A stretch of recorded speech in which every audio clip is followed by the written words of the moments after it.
the evangelical movement associated with Billy Graham, John Stott, Francis Schaeffer, Carl Henry, that generation, I don't know where it went. I don't know about you. This is what I'd love to get your take on this. When I hear the word evangelical today in the media and often, on the lips of people I know, neighbors, friends, what have you, it's pretty far from what I think it used to mean.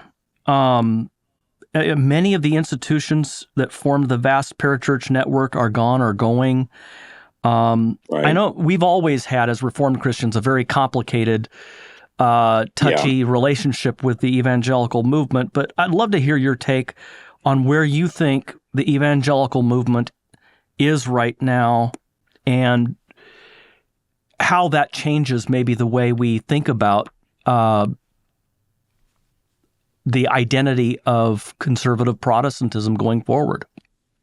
Boy. Well, you have just opened a massive subject. Well, first of all, I absolutely resonate with you. And I'm about 15 years older than you, Michael. And I believe I became a Christian kind of at the height of what I would call the Ockenga, Carl Henry, J. Howard Pugh, Billy Graham revolt against fundamentalism. But I talked to George Marsden about this at one point, and some of your listeners know George Marsden is maybe the preeminent historian of fundamentalism and evangelicalism. And George said that Carl Henry at one point told him that in the early 30s, everybody was a fundamentalist and nobody had a problem with that word.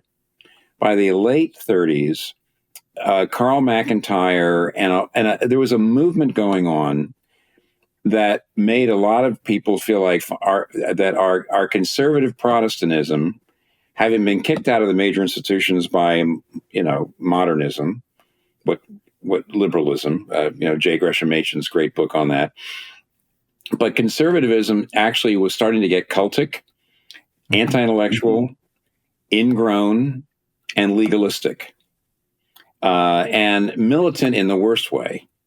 Just combative and not really reaching out to do evangelism. And Carl Henry said by the late 30s they were looking for another word. Interestingly, by the way, Michael, you can find this in a footnote somewhere. Marsden said that Carl Henry didn't like the word evangelical. He thought it was too much of a throwback. But I guess Ockenga, he was starting the National Association of something in 1942, and he needed a word, so he put it in there. And so, wow! But I'd say for about 30 years, evangelicalism really was saying we're going to be absolutely orthodox. And as you know, almost all those folks, maybe not Billy Graham, but most of those folks were Reformed. Carl Henry's a Baptist, but basically, they were, roughly speaking, Reformed, and they also really were culturally engaged. They weren't really what you would call social liberals, but on the other hand, they said, we have to care about the society. And of course, Carl Henry wrote that great book, The Uneasy Conscience of Modern Fundamentalism. And they put together a pipeline, and I was part of it. Young Life, InterVarsity, Campus Crusade, Navigators, won a lot of young people to Christ and then pumped them into these seminaries, which were being started by these folks like Fuller, which was more orthodox in the earlier days, and Gordon Conwell and Trinity. And Kathy was won to Christ through, my wife was won to Christ through Young Life. I was won to Christ through InterVarsity in my college. We ended up at Gordon Conwell together because actually everybody was going. All the leaders, all the Christian leaders would go to seminary. We weren't even sure if we were going to go into ministry. And we got, Dr. Roger, of course, Dr. Roger Nicole and Richard Lovelace and Meredith Klein. I took 6 classes with Meredith Klein. He was so anyway, it was a wonderful time somewhere in the 80s. I would never have considered, for example, most of the Southern Baptist Church, I would not have considered evangelical. I would have considered a fundamentalist.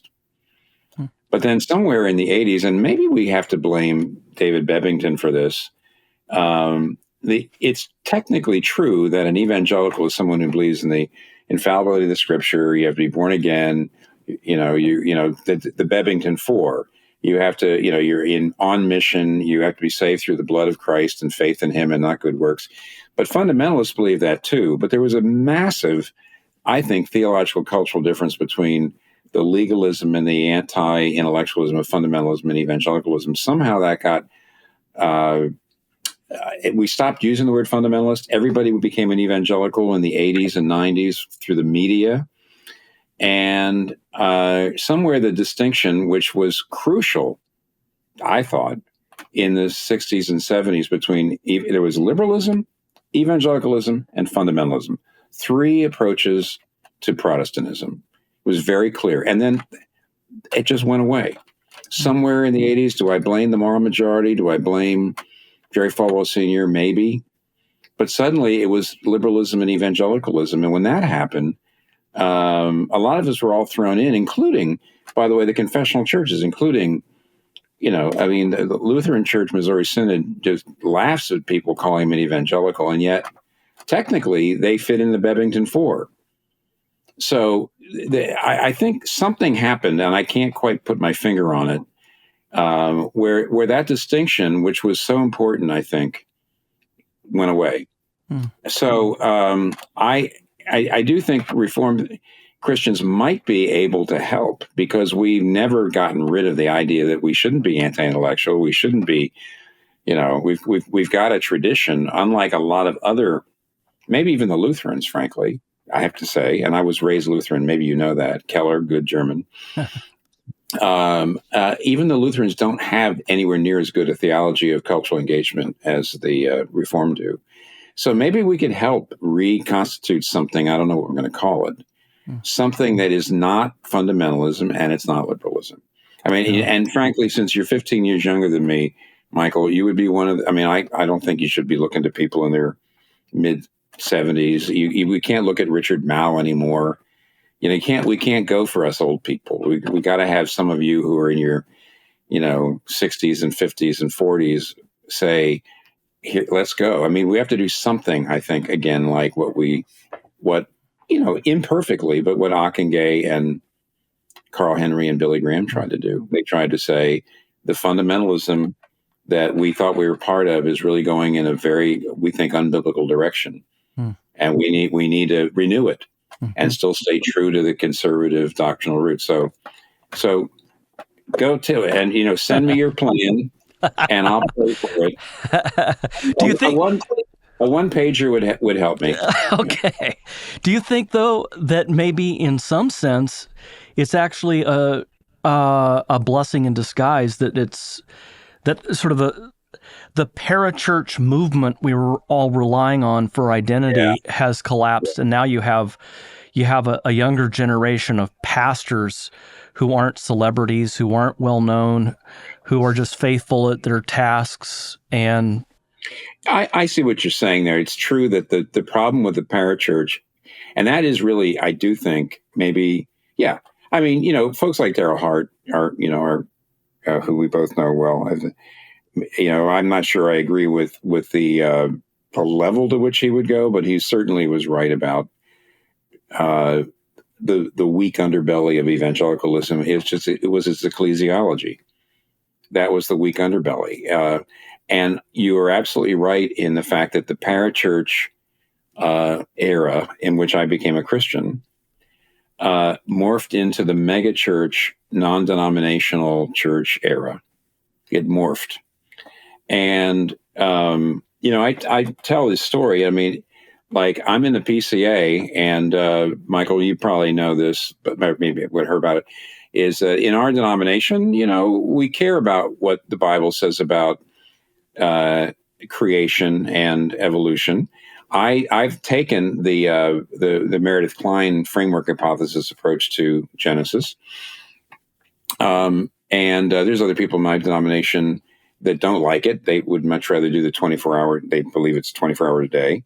But we were able to live, the PCA says you can both be in the PCA. However, there are some people in one presbytery that felt like I'd gone too far, and that maybe I had gone into theistic evolution, didn't believe in an Adam and Eve and all that sort of thing. So they wrote my presbytery, and my presbytery examined me and then wrote back to their presbytery, because there's accountability. Yeah, even in the PCA, there's some accountability. You couldn't do that to Mark Driscoll. In other words, if you felt there was something Mark was doing wrong, there's nobody to write. There's nobody to go to. And the trouble with and I don't know if you know Yuval Levine, who's become a friend. Yeah. Well, Yuval's point is that these churches, and even Congress, frankly, that all of our institutions in this country are becoming platforms rather than institutions. They're becoming platforms for celebrities. Yeah. And so I do think what happened was the parachurch, which wasn't so bad, parachurch morphed into these huge non-denominational churches. And not even just huge, just non-denominational churches where there was really no, there are two things. There was no accountability to the past because they weren't confessional. So they were not linked to the past. And then secondly, there wasn't a connection any bigger than the congregation. So that just led to the ability for, local pastors to abuse. Mm-hmm. And I think you're right. I think that was another part that happened in the, say, 70s, 80s, and 90s. We had this enormous increase in the non-denominational churches. Most evangelical churches are non-denominational, I think. And that's another place where Reformed and Lutheran and Anglican churches might be able to show the way forward, I hope.